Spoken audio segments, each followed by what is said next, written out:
75, doctor. 75, muy bien. ¿Alguien puede decir que ve ahí? Porque dicen que es una placenta. Porque parece o eso, ¿cómo es la cosa? Por el cordón, doctor. Por el cordón, ¿no? Muy bien. ¿Y qué color tiene ese cordoncito? ¿Qué color tiene? Es blanquecino, al parecer. Nosotros llamamos blanco nacarado, ¿no? Quiere decir que el feto habrá nacido con sufrimiento, ¿no? ¿Se puede más o menos deducir? No.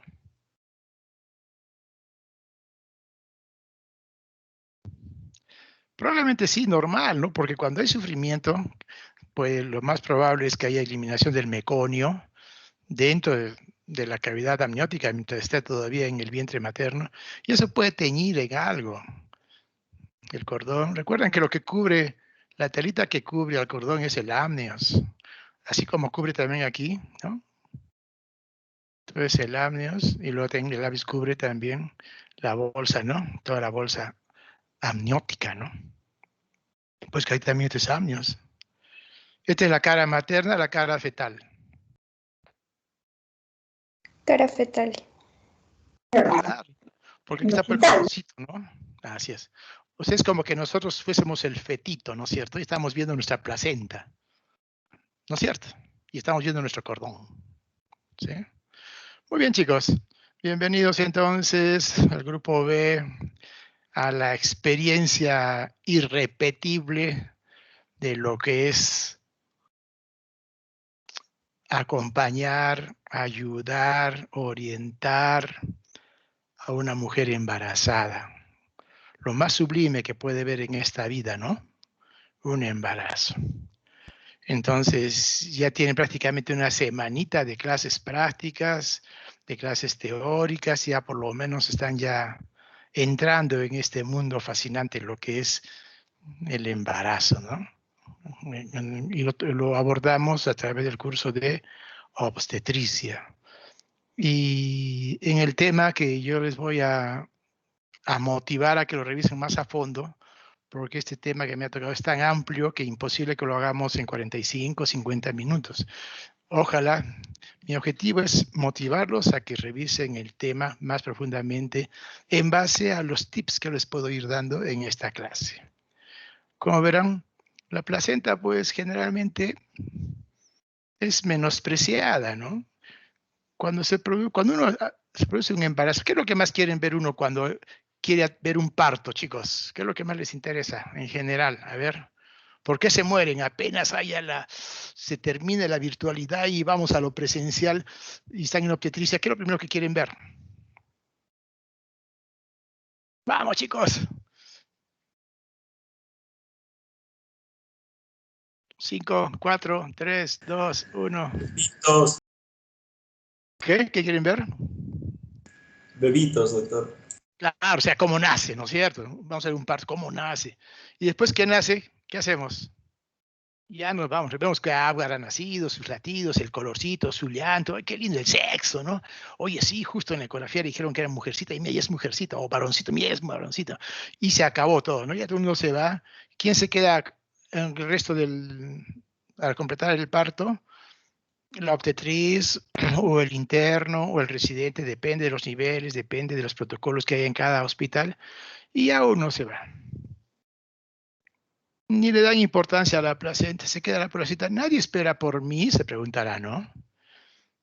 Y vamos a ver al final de esta clase, a ver si es justo lo que hemos hecho con la placenta o no. A ver, entonces veamos aquí. Placenta y membranas fetales. ¿Sí?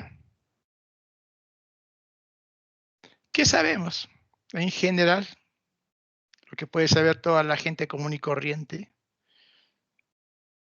aunque no se pregunte de esa manera, pero el feto depende de la placenta, ¿no es cierto? ¿Por qué? Mientras esté pegado con su cordón umbilical, ¿no?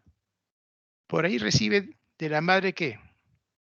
Su oxígeno, alimentos, de igual manera es su aparato excretor. Entonces, viene a ser pues la placenta, viene a ser el riñón del feto, viene a ser el pulmoncito, ¿no? el hígado del feto y en general, ¿no? Y todas las hormonas y sustancias bioquímicas que se transmiten a través de la circulación, a través del cordón umbilical. Y esto dura hasta que ya madura, ¿no? Ya está con sus 9 meses, ya está con todos sus órganos y tejidos que pueden ya funcionar solos. Esto cuando sucede en el nacimiento, en la vida extrauterina, y ya empezando, porque ya puede respirar aire, ya comienzan a funcionar los pulmones ya directamente, ¿no? Ya no a través del cordón umbilical. Por lo tanto, se cortó el cordón umbilical, aunque muchos todavía vivimos, ¿no? Con el cordón umbilical pegado a la mamá, a la familia, o qué sé yo, ¿no? Todavía seguimos pegados a pesar de que ya anatómicamente nos hemos ya liberado, entre comillas, ¿no? De la vida intrauterina. Muy bien. Y generalmente, la placenta no era estudiada hasta hace poco, ¿verdad? Unos recién 20, 30 años que se ha empezado a estudiar. Oye, ¿qué pasa pues entonces en esta placenta? Ya se ha visto que de repente lo que ha ayudado más también, de repente, son los hallazgos ecográficos que uno va encontrando, ¿no? A ver qué correlación hacemos entre la ecografía, por decir uno de los tantos acápites, con relación a la anatomía patológica, la ecografía en relación al sufrimiento fetal agudo, la ecografía de un desprendimiento placentario, y también ya pues se han empezado a hacer estudios, ¿no? En donde se han encontrado muchas luces sobre algún tipo de patología. ¿Cuál es la patología más frecuente que podemos encontrarlo con hallazgos en la placenta? ¿Tienen alguna idea, chicos? Vamos. ¿Qué patología es la más frecuente? Que algo decía, ya, con razón, pues ha tenido este problema. Porque mira cómo está la placenta, mira lo que hemos encontrado. ¿Qué patología se correlaciona así, en sencillo y práctico? ¿Qué enfermedad padece la paciente al final, durante el embarazo, que nosotros al analizar la placenta decimos, ves, aquí están los efectos, con razón? ¿Cuál es la patología más frecuente? 5, 4, 3, 2, 1. La enfermedad hipertensiva del embarazo, ¿no? La preeclampsia, eclampsia, ¿sí? Ahí se ha encontrado. Entonces, por decir, es una muestra nomás de toda la inmensidad que uno puede, estudiando la placenta, lo que se puede encontrar la correlación con la patología que puede sufrir la madre. Para esto, pues, el feto se comunica, ¿no es cierto?, con la madre, ¿no? A través de un sistema de comunicación materno-fetal. ¿Y cómo se comunica? Como verán aquí, adrede lo hemos sacado al bebé, ¿no? Para que no digamos que le va a hablar a la mamá, no. ¿Cómo se comunica? Tiene pues dos brazos, como el brazo placentario, que viene a ser esta parte, miren de aquí, ya esta es la placenta, que es la interfase anatómica. Y lo que le continúa, lo que está paralelo, ¿qué viene a ser de la placenta? Pues es paracrino, ¿no? Una manera para entenderlo, ¿no? O por no decirlo paraplacentario, ¿no? Que es lo que está considerado aquí son las membranas. Aquí está el amnios más interna, el corion como parte fetal y como parte materna, que viene a ser la decidua, ¿no? La parte más externa. Entonces, ¿qué comprende entonces este sistema de comunicación? ¿Cómo es que se comunica el feto con la madre? Mediante el vaso placentario, que viene a ser el trofoblasto, que este puede ser el velloso, es el que está aquí dentro del espacio intervelloso, ¿no? En el espacio intervelloso, ahí están las vellosidades coriales. Lo que ven rojito es la sangre, ¿no? El espacio intervelloso. Y ahí están los vasitos que vienen del feto y forman las vellosidades coriales. ¿Quién más interviene en esto? La sangre, ¿no? Tanto de la que viene de la madre por las arterias helicinas, como la que viene del feto, ¿no es cierto? De su circulación, todo lo que tiene, va llegando. Pero estas nunca entran en contacto directo. ¿Por quién son separadas? Por el trofoblasto. Nunca debe entrar en contacto directo la sangre materna con la sangre fetal. Se encuentran en el espacio intervelloso, pero están separados justamente por las vellosidades, ¿no? Ya vamos a irlo viendo. Por lo tanto, esta placenta en el ser humano es de tipo hemocorioendotelial. ¿Qué significa hemo? Que viene de quién? De la sangre materna. Corio, que viene a ser el trofoblasto, básicamente. Y endotelial, que viene a ser el endotelio de los vasos de las vellosidades coriales. Pues se llama hemocorio endotelial. Nunca se van a olvidar. Prácticamente este es el inicio de lo que es la barrera placentaria. Y el otro componente es el vaso paracrino, que también interfase anatómica, porque vemos aquí son membranas. ¿Quiénes componen entonces el brazo paracrino de este sistema de comunicación? El amnios y el corio. Entonces, en esta comunicación que se va a ver entre la madre, ¿no?, y el feto, hay una yuxtaposición anatómica, tanto del brazo paracrino como del brazo placentario como del brazo paracrino. Y a través de ello hasta hay intercambio también bioquímico de sustancias a través del cordón, también del cordón liso, y con aquí es la decidua. Por aquí se pueden transferir también, se pueden transmitir diferentes señales bioquímicas, hídricas, ¿no?, electrolíticas, ¿no? Y cuál es diríamos, la membrana dependiente de la madre, la decidua, ¿no? En este caso es decidua ¿qué? Parietal, de la pared del útero. Y esta también es la decidua basal. Pues aquí en amarillito la decidua basal. Todo está rodeado de decidua. Sino que aquí comienza el trofoblasto a invadir a la decidua, incluso llega a invadir ¿a quién? Al músculo uterino. La idea es llegar ¿a quién? A las arterias helicinas, espiraladas, como ustedes las conozcan, ¿sí? Entonces, visto así ya de alguna manera esta comunicación materno-fetal, ahora vamos a empezar por identificarlo al producto de la gestación, a cada uno de nosotros en nuestros inicios, ¿no? La fertilización se produce ¿dónde? En la trompa, ¿no? Minutos o pocas horas ¿no?, de la ovulación. En minutos puede llegar también, ¿eh? Por eso cuando usamos algún método anticonceptivo, y es muy tarde porque ya puede haberse ya producido la concepción, ¿no es cierto? Porque ese espermatozoide ya ha volado, ¿no?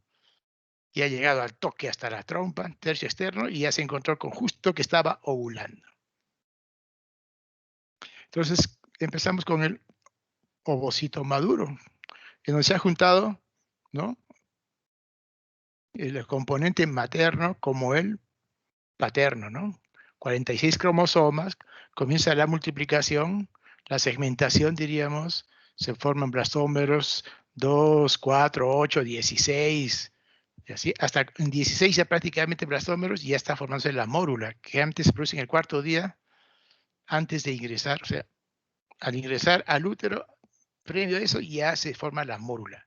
Cuando está entrando allá al estadio de blastocisto, como vamos a ver aquí, miren, ya prácticamente aquí ya es donde ya está llegando a la cavidad uterina, lista para adherirse, para ya producir la nidación.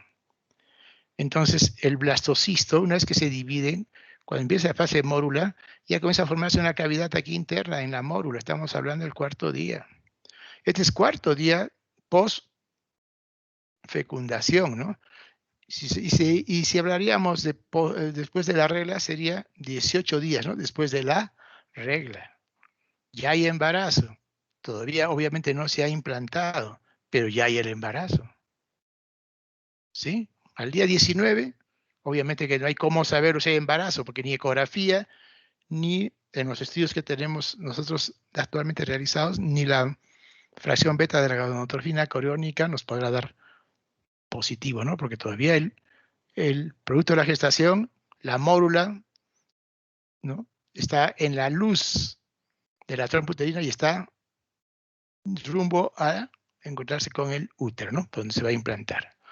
Entonces, al empezar ya, para pasar de mórula a blastocisto, se va viendo cómo se va diferenciando la masa celular interna, que viene a ser esta, de la masa celular externa, el trofoblasto externo, ¿no?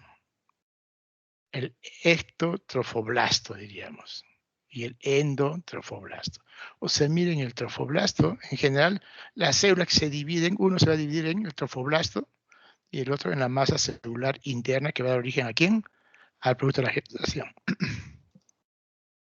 Y miren esta imagen, muy, muy simpática, para que les oriente cómo es esto la ovulación y cómo es la anidación.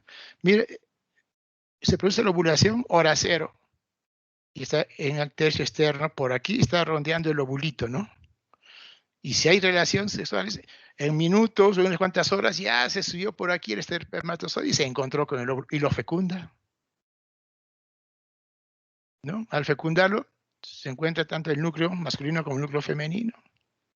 Se fusionan los dos núcleos y comienza ya a estallar, mira, yendo rumbo hacia la implantación en el útero. A las 30 horas se produce la primera división del huevo. O sea, aquí hay 2 blastómeros, ¿no? A las 30 horas. Estamos hablando, si la relación hemos tenido a las 10 de la noche, y justo estaba ovulando, a las 10 de la noche del día siguiente son 24 horas. O sea, en la madrugada, como a las 3, 4 de la madrugada, ya se dividió. Podemos encontrar aquí en la trompa un blasto, ya prácticamente un huevo con 2 blastos, ¿no? Luego sigue la fase de 4 células. Se multiplica 2, 4, 8. La mórula, perdón, la mórula ya es cuando llega prácticamente ya con 16 células. ¿Ven esto azulito? Esta capita de afuera, ¿no? El líquido vitelino.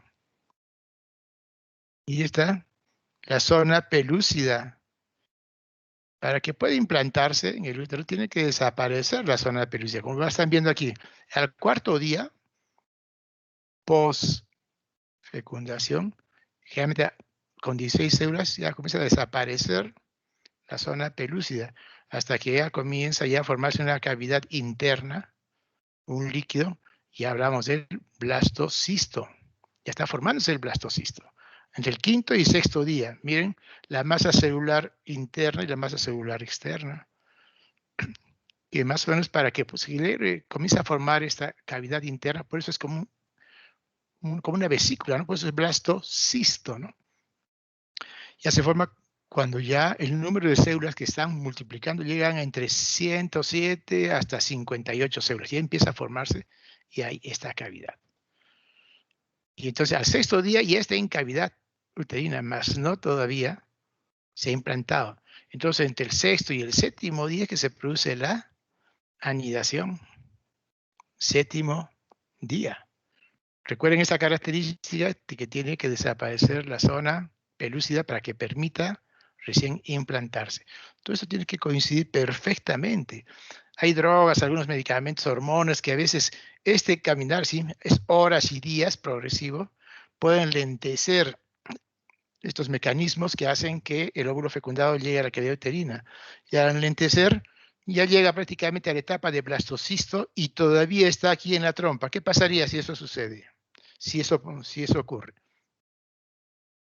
Que está en la zona del blastocisto y está en la trompa.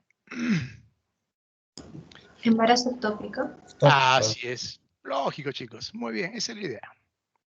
Entonces, es una repetición de lo mismo. Blastómeros de 2, está el cuerpo polar, aquí no, de 2, el cuerpo polar, el líquido perivitelino y la zona pelúcida, esto es lo que es azulita. A las 58 células hemos visto, ya se va viendo cómo se va diferenciando la masa celular interna de la masa celular externa.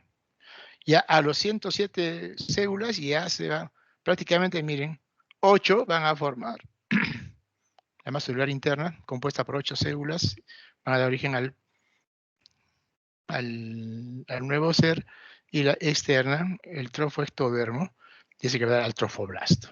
Y ya vamos a ver en qué se va a transformar ese trofoblasto.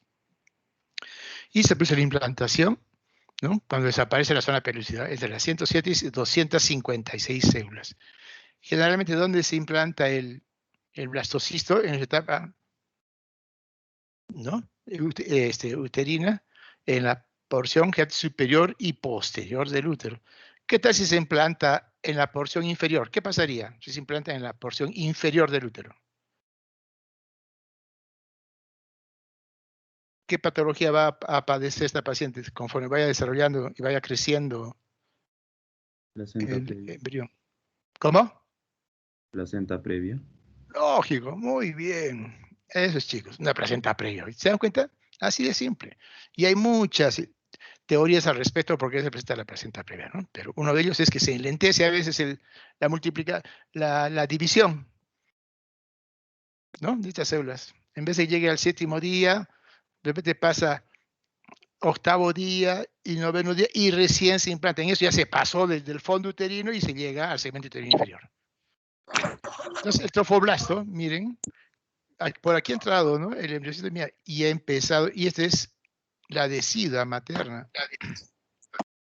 Y por lo tanto comienza ya a invadir, utilizando uterocinasas, la producción de metaloproteínas, y se anida, ¿no? Con profundidad en el, y más aún, hasta llegar al endometrio, que en este caso se llama ya decidua, hasta quedar totalmente dentro de la decidua, ¿no?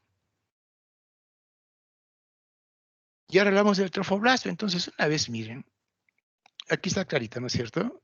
Esta es la cavidad uterina, esto es tejido decidual, mira, comienza a penetrar y ya, o sea, el trofoblasto ya comienza ya a tomar no solamente de multiplicarse, sino ya una capacidad de invadir, ¿no? Primero adherirse, adosarse, invadir, para lograr ¿qué?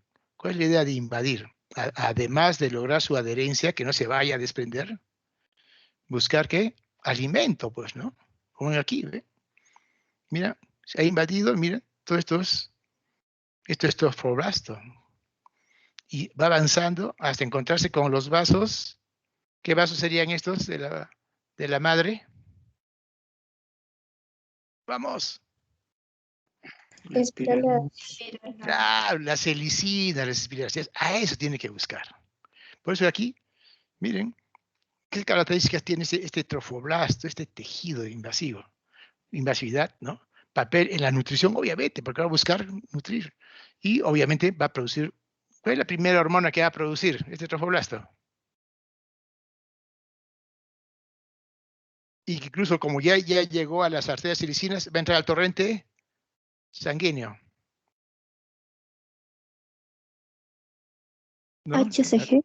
La gonadotrofina coriónica, ¿no es cierto? La gonadotrofina. Pero no crean, desde ya, antes de que haya el retraso menstrual, ya se va a producir. El hecho que ya anide, al momento de la anidación, ya se produce ya la liberación de hormona gonadotrofina coriónica. La diferencia es que son cantidades tan pequeñas que se les podría detectar también en el suero materno, pero tiene que ser con una sensibilidad, pues imagínense, ¿no? Bastante, muy sensible, tiene que ser el reactivo para que lo capte. Por eso que nosotros esperamos generalmente ¿cuándo? Al mes ya podría ser, con mayor razón, al mes antes de que incluso haya retraso, ya puede estar positiva la gonadotrofina, siempre y cuando depende de la sensibilidad que tenga el reactivo, ¿no? ¿Y en qué se diferencia? Mientras va invadiendo, ¿en qué se diferencia? Miren, en dos. Trofoblasto celular es bien delimitado, tiene mitosis, es el que está prácticamente, ¿no?, en contacto con el producto de la gestación. ¿Bien? Son células bien delimitadas, se produce mitosis, porque supuestamente las mitosis al multiplicarse las células van a dar origen a la capa de sincitio trofoblasto, ¿no?, que es la parte que está avanzando, encontrándose con ¿quién? Con el tejido materno. Ustedes ya han hecho seminario de inmunología del embarazo, ¿no? Yo sé que se ubica muy bien, que se enfrenta para prácticamente conciliar, hablar y conversar, que no le vaya a rechazar al embarazo, es el sincitio trofoblasto. ¿Frente a quién? Es todo un mecanismo, ¿no?, que ustedes ya han revisado al respecto, ¿no? Además de la estrógeno, progesterona, hay mediadores también, receptores de superficie. ¿Interviene quién más? Los natural killers naturales de la madre. Y después viene el complejo mayor de histocompatibilidad, especialmente el tipo G, en donde todos ellos intervienen para facilitar una acción permisiva para que siga creciendo el embrión, ¿no? Recuerdan su inmunología del embarazo, que ustedes han visto los mecanismos ya íntimos. Entonces, se diferencia, como vimos, en trofoblasto celular, que viene a ser el citotrofoblasto, y el sincitiotrofoblasto, ¿no?, que es el que está hacia afuera, el que está encontrándose con el tejido materno, ¿no?, Por primera vez se va a conocer una cosa, por eso hablamos de un aloinjerto, ¿no es cierto? Mitad de la mamá, mitad del papá, y se va a encontrar con anticuerpos que están defendiendo a quién, a la madre. ¿Van a querer atacar a quién? A los anticuerpos o a los antígenos producidos por el padre, ¿sí? Es una membrana amorfa, multinucleada, ¿no? Continua, ¿no es cierto? Aquí, generalmente las mitosis pues están ausentes. ¿Por qué? ¿Quién da origen al sincito trofoblasto entonces? Vamos, chicos, ayúdenme. Me están demorando la exposición, ¿eh? ¿Quién da origen al sincito trofoblasto? El citotrofoblasto. ¿Y por qué? Porque se ha visto porque aquí tiene mitosis. O sea, al producirse todas estas células, por la mitosis va a ir alimentando a esta membrana casi amorfa, en donde están las células. Casi los núcleos están en un magma, ¿no? Que no tiene límites de la membrana celular. Muy bien. Aquí otra vez, miren, citotrofoblasto, la parte más interna, y el sincitotrofoblasto es el que está penetrando y encontrándose con la los vasos sanguíneos dependientes de la madre, en este caso, las arterias silicinas, que ya produjeron el embarazo, ya no se llaman arterias silicinas, sino se llaman arterias, ¿no? Básicamente, placentarias fetales, ¿no? La circulación se llama fetoplacentaria, vasos fetoplacentarios. Así se llama, deja de llamar la denominación de arterias helicinas helicoidales. Había muchas cosas, se siguen estudiando para explicarnos esto de la aceptación, ¿no? Cómo es que se produce la aceptación inmunológica, pero hay muchas teorías. Dentro de ellas se hablaba, es que al comienzo pues no lo rechaza porque hay inmadurez antigénica embrionaria. No, el embrión ya viene con sus genes, ya sabemos, ¿no? Respuesta inmunitaria materna muy disminuida. Refieren, ¿no? ¿Qué creen? ¿Que el estrógeno, la progesterona disminuye? No, será una consecuencia de ello, pero no es que tenga una respuesta inmunitaria muy disminuida. Está algo paliado que ustedes han visto, pero no es que esté muy disminuida. Obviamente será que es que hay pues decidua, ¿no? Y es el único sitio donde se puede implantar, ¿no? No. Decían que donde hay decidua nomás acepta el embarazo. Si no hay decidua no se implanta. Mentira, porque en los ectópicos, ya sea en la trompa, o incluso hay ectópicos en el cuello uterino, ectópicos en el ovario, que ahí no hay decidua. En los intestinos hay ectópicos abdominales. Entonces, se fue solita por su propio peso, se fue de alguna manera rechazada esta teoría.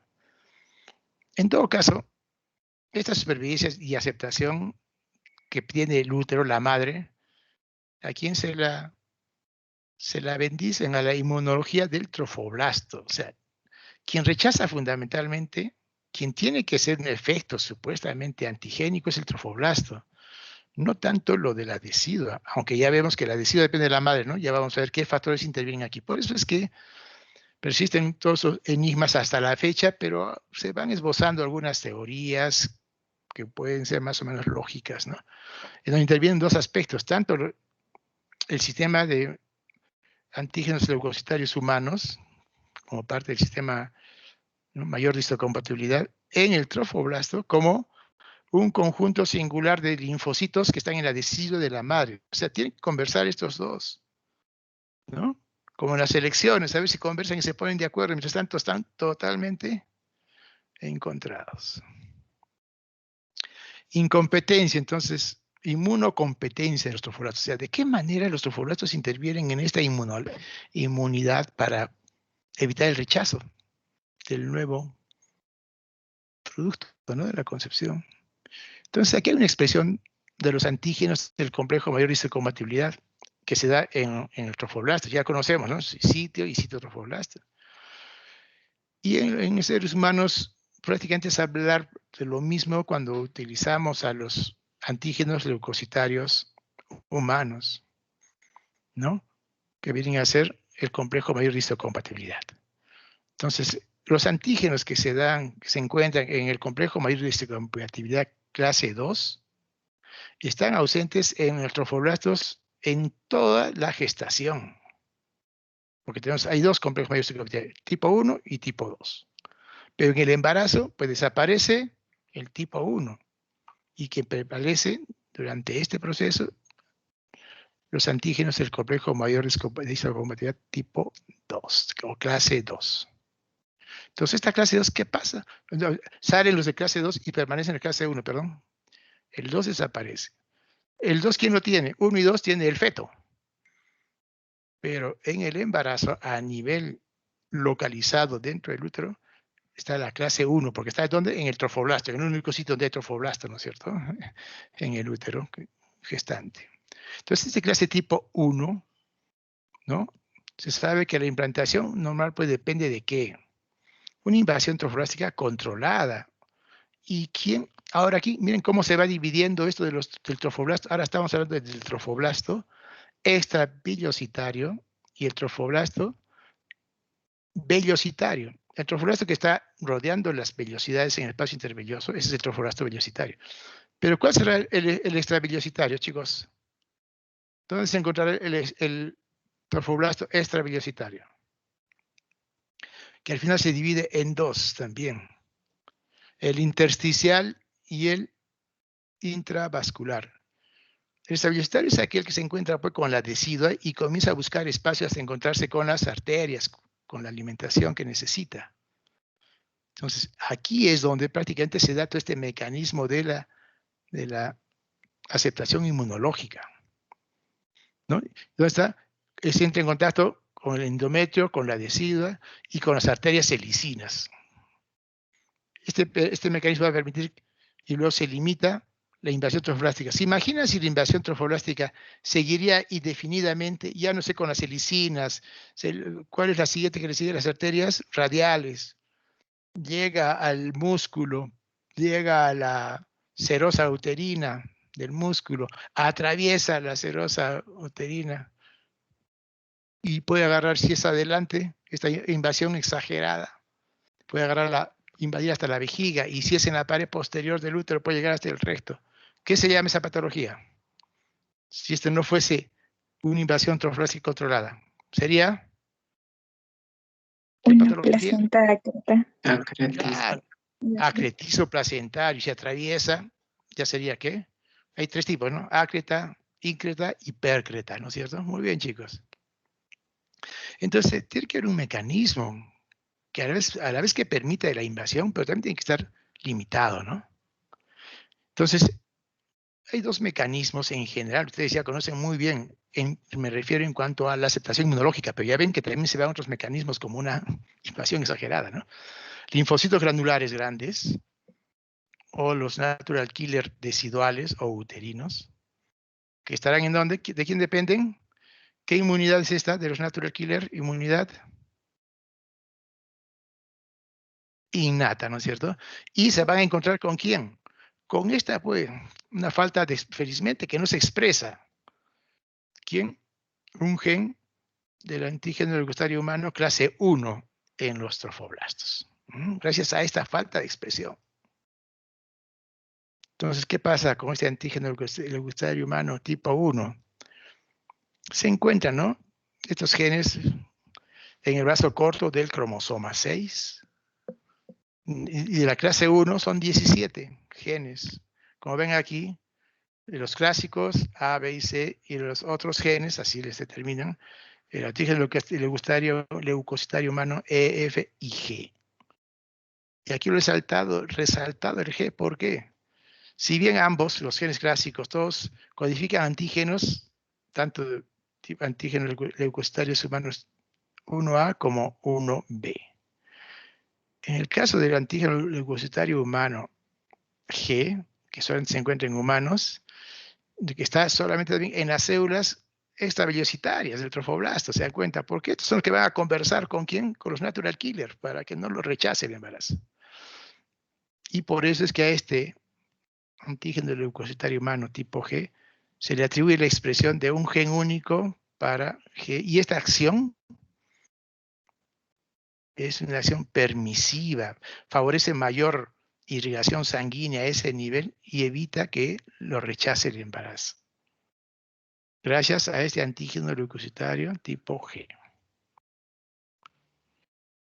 Entonces, para ello, para que esto se exprese de esa manera, de esta masturbación permisiva, tiene que haber el embarazo. En el embarazo tiene que haber decidua. Y aquí, ¿quiénes van a estar en la decidua materna? Impidiendo que avance, supuestamente. Por su nombre es muy, los natural killer, ¿no? Linfocitos citolíticos, naturales uterinos.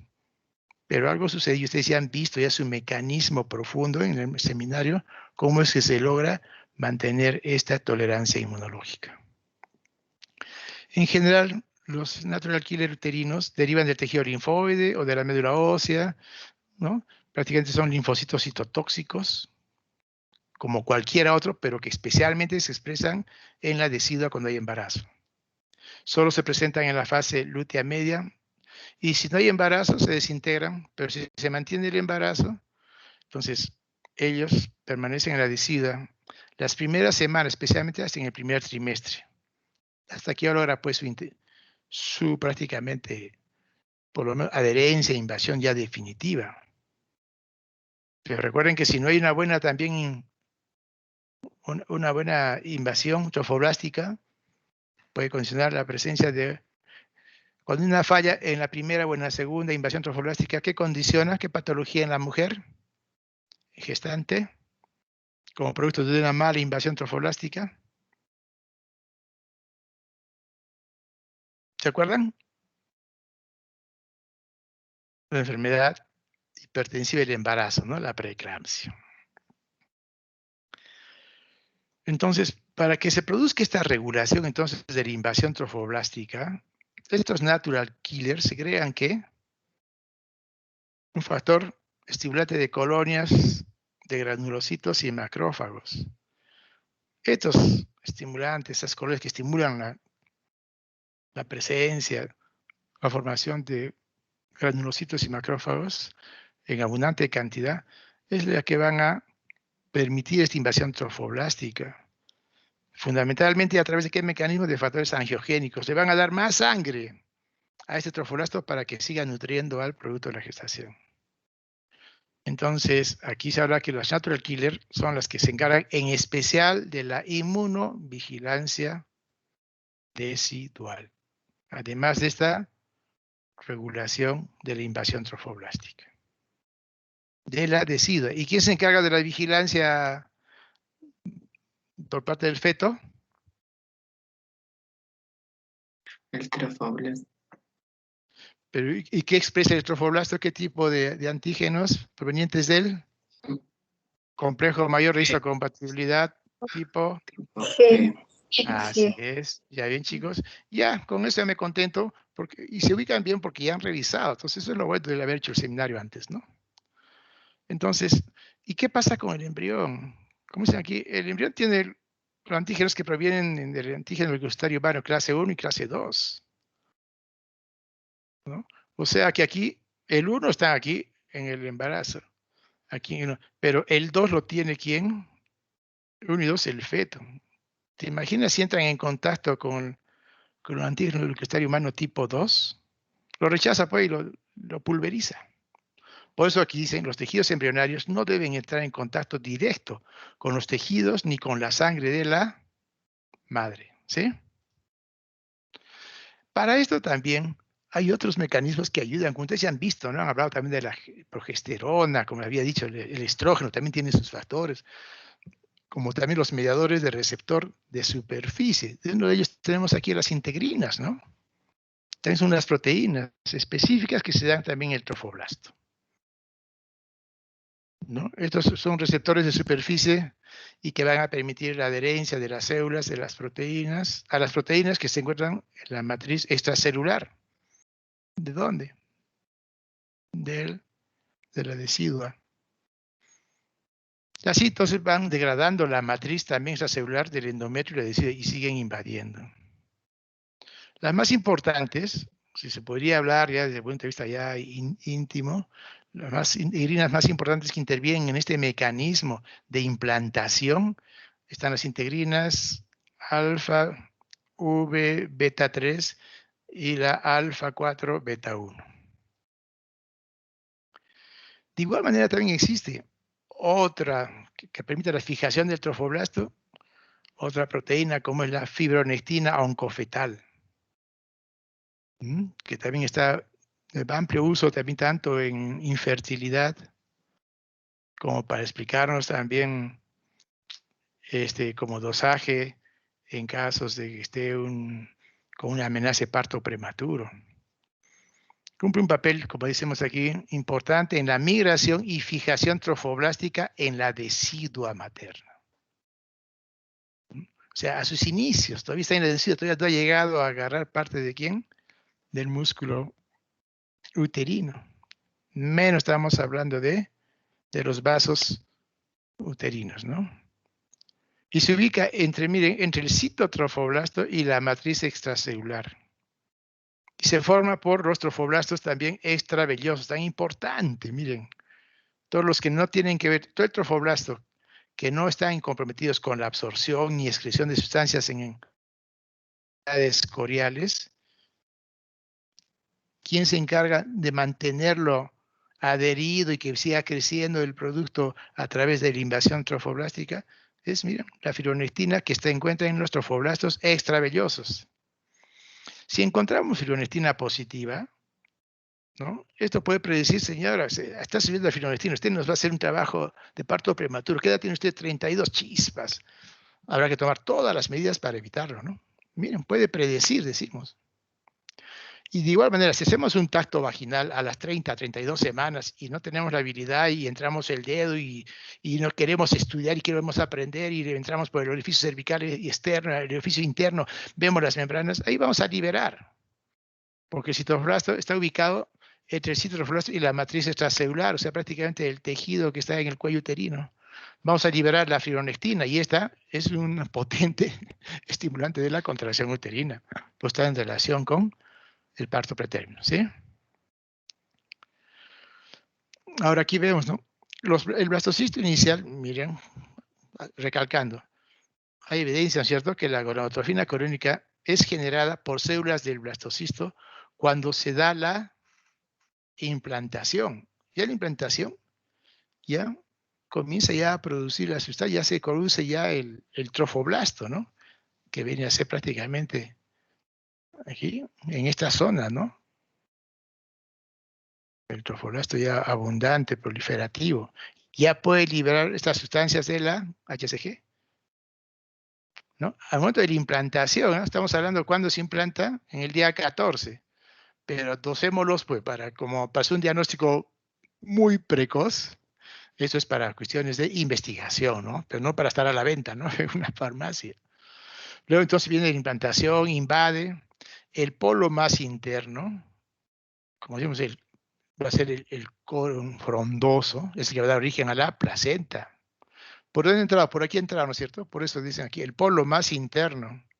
Esta es la luz de la cavidad uterina. Por aquí ha entrado el polo más interno, que es el que está en busca de la nutrición, ¿no? Es el que va a dar la futura placenta. Y que va a estar conformada a las finales con las vellosidades, y las vellosidades tienen tanto cito como sin citotrofoblasto. Y el corión liso es el resto, ¿no? Que está prácticamente en la decidua parietal. Tiene poca irrigación y está conformado obviamente por cito y células del mesodermo, ¿no? Mesodermo extraembrionario. A los 7 días, estamos hablando de la regla, sería a los 21 días de la última regla, ya encontramos el disco embrionario, con 2 capas, ecto y endodermo. A los 9 días, estamos hablando de a los 23 días, ¿no es cierto? Antes, mira, todavía no hay retraso menstrual, ¿eh? Ya se forma ya el trofoblasto, que está pegado a la masa pues, celular interna, o sea, prácticamente de esta forma, ¿no? Y ya está la cavidad amniótica, ¿no? Hay invasión de la decidua basal, porque esta es la decidua, esta es decidua, pero aquí la decidua basal ya la invadió y va a buscar lagunas, primero estas lagunitas, después sigue invadiendo y estas lagunas se van llenando de sangre, ¿no es cierto? A las finales va a terminar la formación de la placenta, pero verán aquí y es menos la irrigación sanguínea, ¿no? Invasión trofoblástica, entonces, sabemos que hay la red capilar, las arteriolas y las arterias helicoidales, son las que están entrando prácticamente aquí, mira, arcuata, la arteria radial, mira, las arterias helicinas, y aquí ya llegamos ya al espacio intervelloso. Pero miren cómo están las bocas de las arterias helicinas que están en el espacio intervelloso, están agrandadas, ¿no? Dilatadas, para facilitar pues la entrada de sangre, ¿no? Al espacio intervelloso y que reciba, le dé los nutrientes y también recoja todos los productos del metabolismo del feto, ¿no es cierto? ¿Qué tal si estas arterias mantienen así, estrechitas? ¿Qué pasaría? ¿Pasaría la sangre con facilidad? No. No pasaría, pues, ¿no? Entonces el espacio intervelloso se vería afectado con muy mala nutrición, con mala irrigación y por lo tanto con problemas en el desarrollo del feto, ¿no? Entonces, esta invasión trofoblástica va a llegar hasta las paredes, como les decía, de los vasos sanguíneos, en este caso de las arterias silicinas, que ahora se llaman arterias materno-fetales, ¿cierto? Produce degeneración del músculo liso del vaso. Y esta degeneración llega incluso hasta la porción del miometrio. No crean que se quedan en la decidua. No, llega también. Lo que es miometrio, esto blanco, ven aquí, llega todo esto hasta el miometrio. Le va quitando toda la pared muscular de las arterias. Obviamente que esto no se da en la parte, en la decidua parietal, ¿no? Esto es porque aquí va a ser toda la placenta. El resto va a ser orión y el amnio, ¿cierto? Entonces la sangre, como vimos aquí, entra a chorro al espacio intervelloso. Y aquí, como aquí están sobrenadando las vellosidades coriales, entonces pues ya se hace el intercambio de oxígeno, nutrientes, pero nunca entran en contacto directo, hemos dicho, ¿no? Por eso, nuevamente es una presentación tipo hemo de la sangre materna, corio del trofoblasto, endotelial de los vasos endoteliales en donde están llevando la sangre del feto, ¿no es cierto? Entonces la presentación, entonces vellosidades coriónicas, miren, ¿no? Ya a partir del día 12, post-fertilización, 26 días postmenstrual, ya se están formando, ya está invadiendo, ¿no? Hemos visto, ¿no? La sangre materna ingresa al espacio intervelloso, mira, 15, 16 días, prácticamente a los 30 días, ¿no? O 2 días de retraso, ya prácticamente ya hay el espacio intervelloso, ya está bien formado. Y el día 17 ya se establece la circulación placentaria. Entonces, las vellosidades más la decidua basal, que van proliferando, van a formar el corión frondoso, futura placenta. En el tercer mes ya prácticamente, si ven aquí, el amnios y el corión entran en contacto del feto, en contacto íntimo con la pared uterina. Miren, aquí todavía hay un espacio, ¿no? Ven aquí. Esta es la cavidad uterina. Esta es la decidua parietal. Esta es la decidua capsular, ¿no? Entonces, en contacto ya desapareció la cavidad uterina. Ya todo está lleno por él. ¿Qué imagen es esta? El líquido amniótico, ¿no? Por lo tanto, aquí está el amnios. Y encierra al líquido amniótico y ahí está el fetito. Cotiledones placentarios. Bien, la vellosidades de la placa coriónica es de la placa coriónica. Y aquí van a la placa basal. Velocidades, mira, libres, y estas son las de anclaje. Este es un tabique que está dividiendo lo que es un cotiledón. ¿Dónde está el líquido amniótico? El líquido amniótico está aquí. ¿Esta telita qué vendría a ser?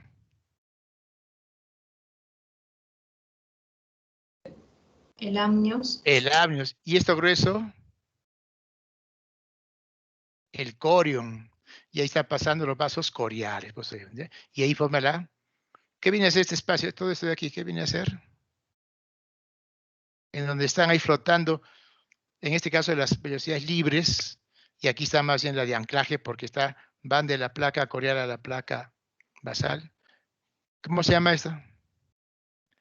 ¿Y qué viene a hacer estas de aquí? Estos puntitos, ¿qué vienen a hacer? ¿Las bocas de quiénes? Sabiendo que este es el miometrio. Entonces, estas son por las helicinas o las arterias materno-fetales, ¿no? Que van entrando, ¿a dónde? Al espacio. Mira, este es el espacio intervelloso. Obviamente que aquí se ve, pues qué rico espacio, ¿no? Aquí no existe, prácticamente es un espacio virtual, porque están tantas velocidades, imagínense, pero se da pues este espacio, y ahí se da pues la transferencia tanto de oxígeno como de nutrientes, ¿no? Estas son, ¿qué vasos son estos? ¿De quién? ¿Del feto o de la madre? Del feto. Claro, están dentro de la vellosidad, ¿se dan cuenta? Y la sangre materna está aquí, en todo el espacio intervelloso. ¿Está claro, chicos? Bien. ¿Se puede romper la barrera placentaria? ¿Qué pasa si se rompe la barrera placentaria? Un pedacito, algo. ¿Qué pasaría? Pasaría que la sangre que está aquí, eso ¿no? Se entraría a los vasos del feto, o viceversa. Los vasos, la sangre que está en el feto pasaría también a la sangre materna. Y como por aquí están las venas que van a regresar a la circulación de la madre, entraría por lo menos glóbulos, ¿no es cierto? O leucocitos también del feto, ¿sí? ¿De acuerdo? Por eso es que se puede dar, pues no hay totalmente una integridad absoluta. Por eso están los casos pues, de isoinmunización por antígeno D, ¿no es cierto? También se han encontrado leucocitos con cromosoma Y en la madre. Y ahora, obviamente, ya es normal, se está pidiendo hasta DNA, ¿no? Hasta puedes hacerte un cariotipo, prácticamente, tomando muestras en la sangre materna, sabiendo que hay pues, algunas rupturas pequeñas que pueden pasar sangre, componentes sanguíneos del feto hacia la madre, ¿no? En general, el placenta entonces pesa pues, unos 500 gramos en promedio, un volumen de 497 mililitros y mide más o menos de 18 por 12, 2 centímetros y medio de grosor, ¿no? Y 18 a 20 centímetros de diámetro. Dependiendo de la patología, si hay diabetes, la placenta es mucho más extensa, más larga, por decirles. Número de cotiledones en promedio hay de 10 a 38, promedio dirían 20 a 25 cotiledones. Tan importante cuando revisamos la cara materna. Aquí no vamos a ver cotiledones, ¿no? Aquí estamos viendo la cara fetal, como bien ustedes ya me dijeron. Entonces, ¿cómo es la circulación? Entonces, miren, ¿qué ven aquí? Este es el cordón umbilical, ¿no? Dos arterias, las azules. ¿Y por qué son azules? Y una vena, ¿por qué roja? No sé, no. ¿Por qué? ¿Por qué no llevan sangre oxigenada? Claro, ¿cierto? Sin embargo, son arterias. Entonces, ¿por qué se llama arteria si no llevan sangre oxigenada? Buena pregunta, ¿no? Porque tienen, pues, las arterias tienen, pues, su capa muscular, ¿no es cierto? Pero la vena no tiene capa muscular, ¿no es cierto? Entonces, miran cómo entra, cómo viene la sangre de los vasos. Y aquí son las vellosidades, miren qué hermosas. ¿Qué vendría a ser esto? Azul, y que aquí cambia un poquito, aquí más rojo, y aquí un poco más azul. ¿Qué viene a ser esto? Espacio intervelloso. Exacto. ¿Esta qué placa viene a ser? La placa corial. Y esa es la placa basal, ¿no es cierto? ¿Y esta es qué arteria viene a ser esta? Que está entrando al espacio intervelloso. ¡Vamos, chicos! Las helicinas, pues, las helicinas. O las arterias materno-fetales, que habíamos dicho, ¿cierto? Claro, pues. Por eso es que se ve más rojo aquí, porque está llegándole, pues, sangre, pues, totalmente oxigenada, ¿no? Y conforme se va yendo por aquí, bueno, ya va perdiendo un poquito. Pero igual esta sangre, pues, regresa ¿por dónde? Por aquí no se han puesto las venas, ¿no? Materno-fetales, ¿no es cierto? No las han puesto aquí, que son las que van a llevar, pues, la sangre desoxigenada, ¿ok? Entonces, pues, la superficie está cubierta ¿por qué? Mira, ¿esto qué viene a ser? Si esta es la cavidad amniótica, el amnios, El puede ser, apnios. que también, mira, también envuelve a quién, al cordón umbilical. Y por debajo, estamos diciendo aquí, corren los vasos coriónicos, pues esta es la placa coriónica. Nunca se olviden que va a dar origen a quién, a las vellosidades. Entonces, simplemente ustedes ya ven cómo es la barrera placentaria. amnios, ¿qué más viene? Corium, ¿qué más? Las vellosidades coriónicas, ¿qué más? El espacio intervelloso, ¿qué más? La decidua o la placa decidual o basal. Y finalmente el músculo, el miometrio, ¿sí? ¿Ya aprendieron? ¿Ya ven? Igual, la circulación fetal también es al contrario, ¿no es cierto? Aquí, tenemos arteria, dos arterias, una vena, el espacio intervelloso, miren cómo llega la sangre arterial y cómo drena la sangre venosa del espacio. Nunca están en contacto directo, ¿no? Cada uno lleva sangre, la vena, ¿qué lleva la vena? Sangre oxigenada. Y la arteria, ¿qué es? ¿Qué tipo de sangre lleva? Desoxigenada. Claro, chicos. Entonces, la circulación materna, vamos a ver aquí, ¿cómo es que se produce este equilibrio de la circulación, tanto de la madre como del feto? ¿Qué piensa? Un ejemplo, ¿no? Con un ejemplo vamos a explicar. ¿Qué tal si esta arteria, la paciente es hipertensa? ¿Qué tal si es diabética? ¿Qué tal si tiene un problema, ¿no? Y de larga data. ¿Qué pasaría con las paredes de esa arteria? ¿Cómo estarían sus paredes y su diámetro de esta arteria, que es la que está llevándole el oxígeno al espacio intervelloso? Vamos, ¿qué? ¿Le pasaría buena cantidad o poca cantidad? Reducido. Poca cantidad, ¿no es cierto? Le llegaría, por supuesto. ¿Qué tal si la arteria está normal? ¿Ya? Está totalmente normal. Pero hay una contracción muy interna, muy seguida del miometrio en el trabajo de parto. Sigue contrayéndose y no hay reparto. ¿Qué pasaría con la oxigenación? ¿Qué pasaría con la sangre en el espacio intervelloso? Si las contracciones son 5, 6, en 10 minutos, una hiperdinamia uterina, ¿qué pasaría con la contracción? Porque este es el miometrio, ¿no es cierto? ¿Qué pasaría con el vaso sanguíneo? Con la arteria materno-fetal. Lo va a contraer, pues no le va a dejar pasar cantidad suficiente, porque al contraerse le cierra la luz de las arterias, ¿o no? Sí, Y doctor. si fuese así, no va a haber mucho oxígeno, ¿no? Y pronto, ¿qué va a pasar con el feto? Se va a ver comprometido, pues. Entonces, ese es el equilibrio. Si la paciente es hipertensa, quiere decir que aquí las arterias también están contraídas. Tampoco le va a pasar por una cantidad de espacio intervelloso. Entonces, aquí vemos, ¿no? La contracción, el ingreso y egreso de sangre en la contracción uterina están pues, disminuidos, obviamente, ¿no? Pero si es una contracción normal, adecuada, con 150, 200 unidades Montevideo, perfecto, ¿no? Pero el volumen, gracias a Dios, se mantiene con estas, por eso el trabajo de parto va muy bien, con 4 o 5 contracciones, el feto no pasa nada, si está bien, ¿no es cierto? Se mantiene en el espacio, ¿no? El volumen, el espacio intervelloso de la sangre, y pasa normal. Pero ¿qué pasa si la madre es hipertensa? Como les digo, los vasos van a estar cerrados, menos sangre. ¿Qué tal si la presión intrauterina también está aumentada? Va a disminuir. ¿Qué tal si las contracciones son muy seguidas? Va a disminuir. ¿Qué tal si las paredes arteriales están muy gruesas? También va a disminuir. ¿Se dan cuenta cómo puede afectar? Todo lo que explicamos en el feto, en su salud, tiene que ver mucho con lo que está pasando en el espacio intervelloso, con estas correlaciones que estamos haciendo. ¿Sí? Y finalmente vamos a hablar de las membranas ovulares, ¿no? Que vienen a ser lo que envuelve al producto de la gestación, ¿no?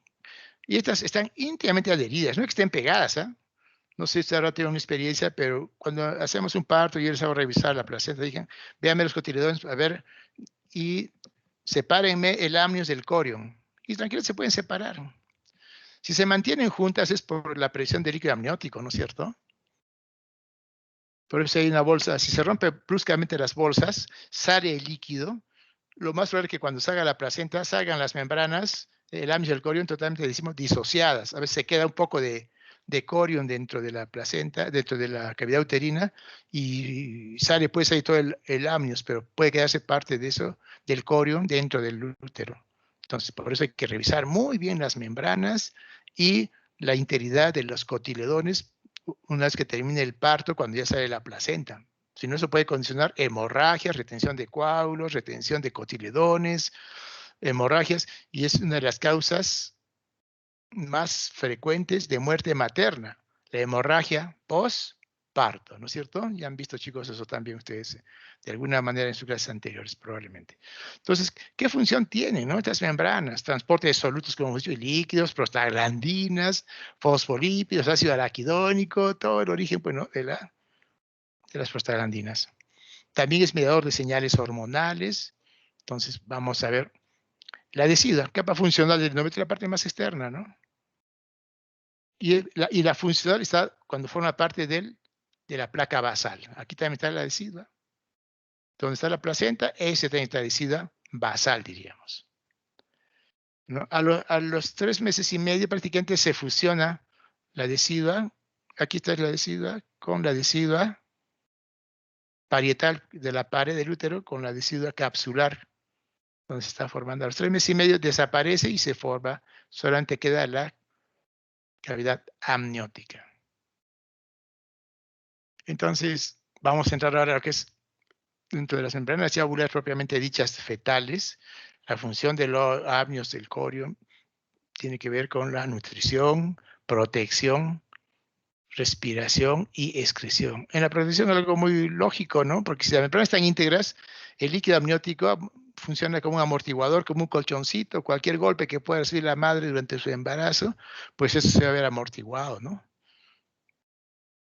Entonces aquí el amnios es una membrana fuerte, resistente, flexible. ¿Se imaginan? Estructura avascular, no tiene circulación propia.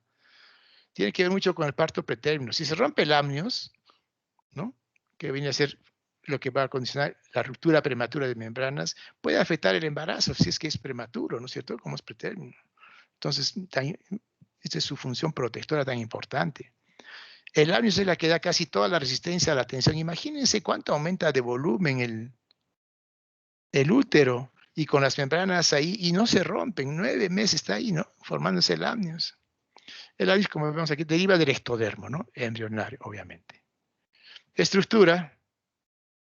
Vamos a ver.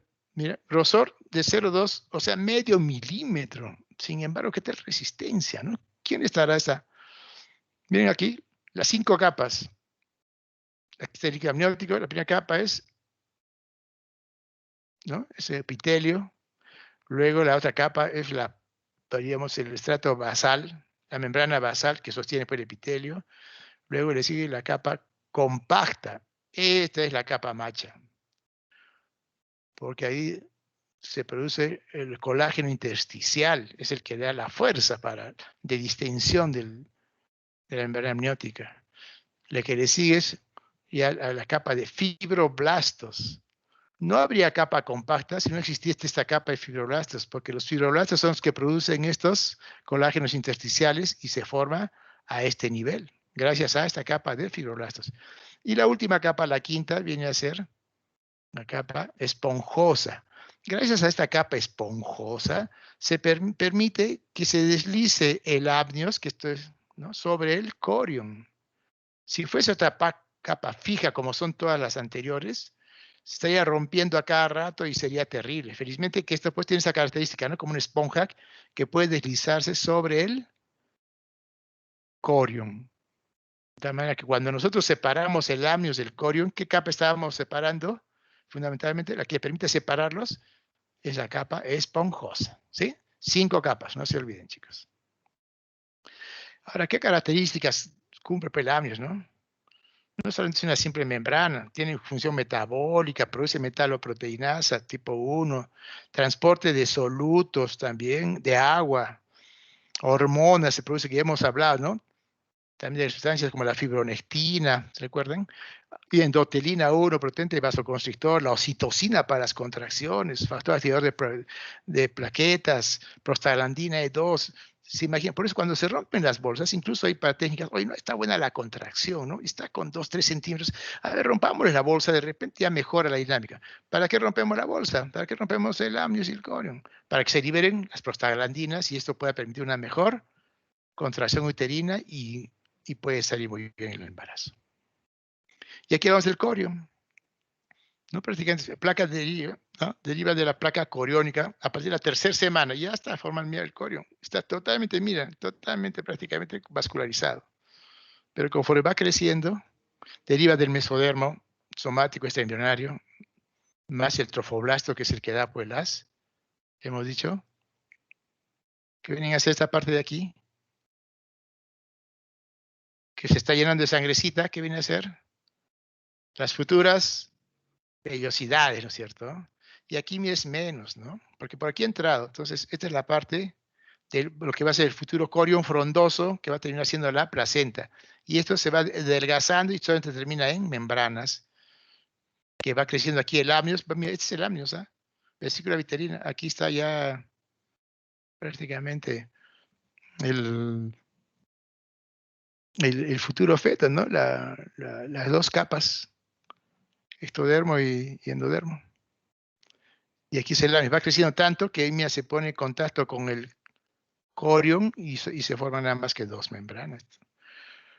Entonces se forma el saco coriónico, deriva del celoma extraembrionario. Entonces aquí está el disco germinativo, el amnios, el saco vitelino, el tallo de conexión, ¿con quién? Con el corión, pues. Entonces, cuando hay vasos sanguíneos va a formar el corión frondoso y el resto va a formar el liso o leve. Y no tiene riesgo sanguíneo fetal, ¿no?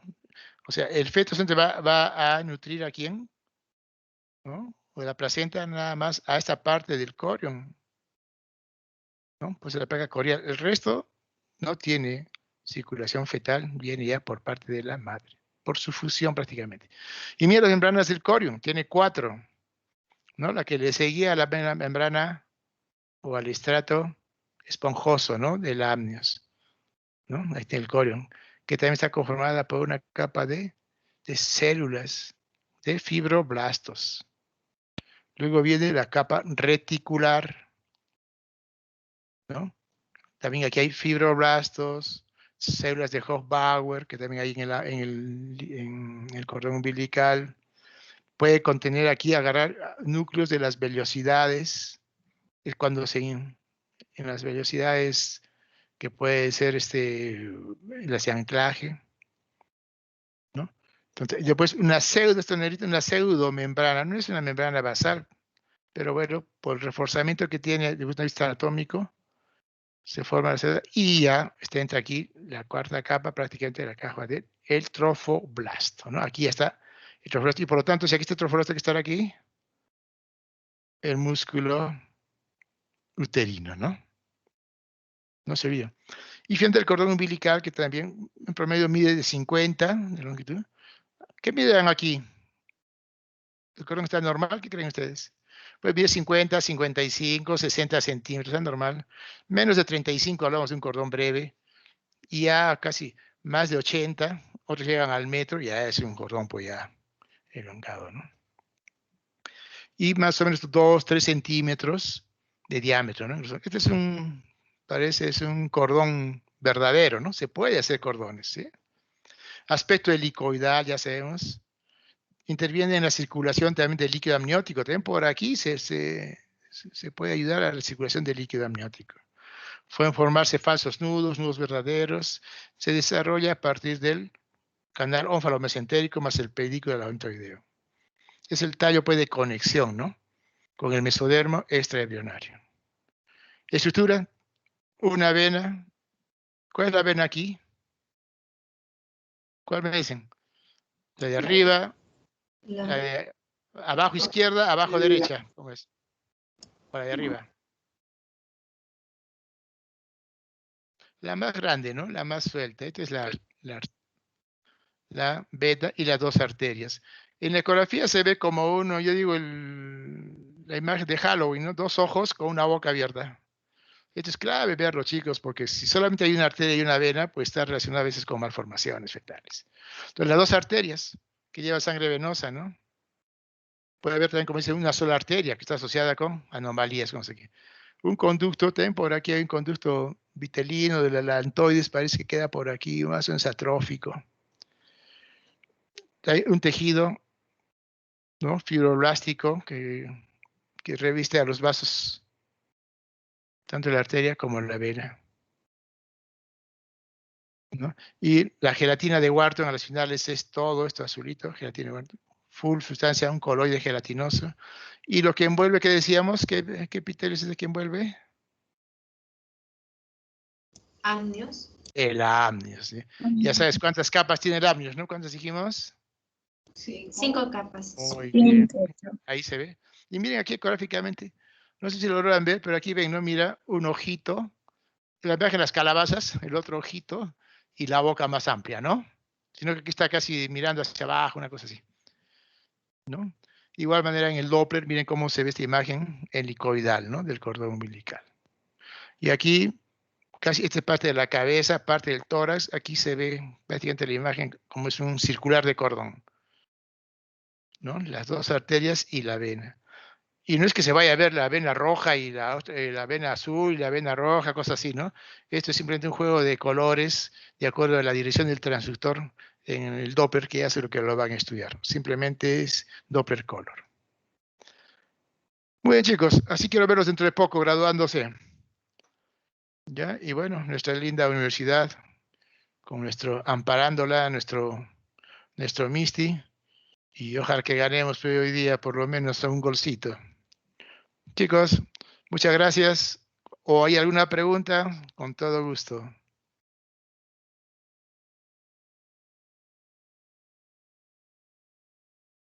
¿Todo bien, muchachos?